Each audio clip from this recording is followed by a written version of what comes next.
California, Mr. Whitesides. Thank you, Mr. Chairman. At our last oversight hearing, I showed a chart of NSF grants awarded down more than half from 2 years ago. A colleague of mine on the other side wanted to make sure we were also looking at disbursements. So today I brought both charts. Here they are. You can also look behind you. It may be easier to see. In the first chart, we see that NSF has awarded 55% less grants at this point this year than at the same point in 2024. You can see that.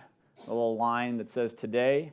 The red line way at the bottom is this year, and then the cluster of lines is under the previous administration. The yellow line is what happened last year. If you go to the next slide, this goes to disbursements. You can see at this point in 2024, $4.3 billion had been awarded, and this year at the same point in time, only $3 billion. That's $1.3 billion less, a 30% cut, the lowest level in 6 years. And as my first chart showed, that smaller pot is going to half as many researchers.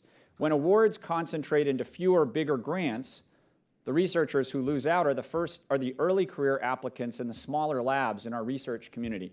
Now, Mr. Director, you said in your opening remarks that you thought we must prioritize young American scientists. Yet I believe these are exactly the scientists who are hurt most by the drastic reduction in the number of research grants and the slow rolling of disbursements. So can you explain to this committee and to the researchers watching why this is happening? Why is NSF slow rolling both grant money and radically cutting the total number of grants?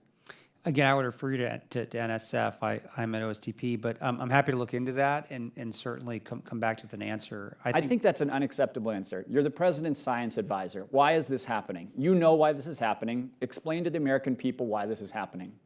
I think the most important thing to consider as we disperse grants is that we have to make sure that the process by which we do these selections and ultimately lay them out are aligned with the president's budget. And I think from all of our agencies, whether it's NSF or NIST or DOE, what we attempt to do is run through a process where we put out NOFOs, we get solicitations come in and applications come in, and the assessments happen. And to me, I think the pace and the speed at which we do that has to be responsible. And I do see these charts, and nothing would make me happier to make sure that we are getting closer to where we were in previous years. So I'll do everything that I possibly can to help move that line, because I think it's important for us to get these appropriate dollars out to scientists. Okay, you are going in the wrong direction, as you can see, between 25 and 26.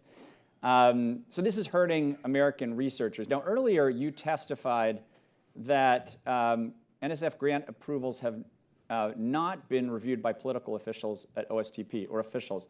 At least I think that's what you said. I want to give you the chance to make sure that that's what you wanted to testify, because we've been directly informed that this is not true. Is it still your testimony today that no one at OSTP is playing any role in individual NSF grant approvals?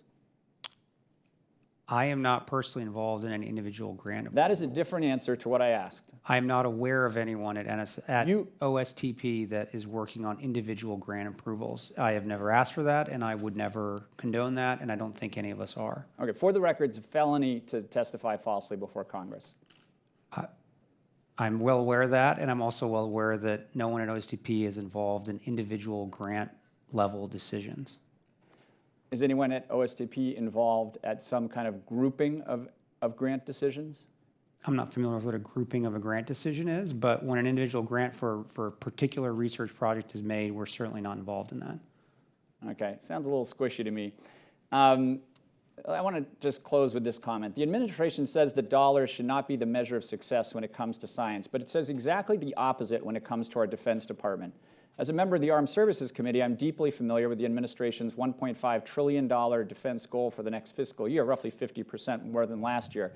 The administration has stated that that money is necessary to our national defense, while it proposes cuts to American science of roughly 50%.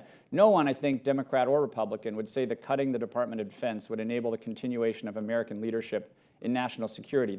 Yet that is exactly what the administration is proposing when it comes to science. It's as ridiculous in science as it would be for our Defense Department. Do you think, Mr. Director, that it would be possible to maintain American leadership in national security while cutting the budget for the Department of Defense by 50%?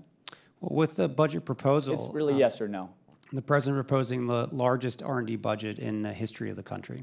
Yeah, so I'm going to take that as a no. Thanks, and I yield back.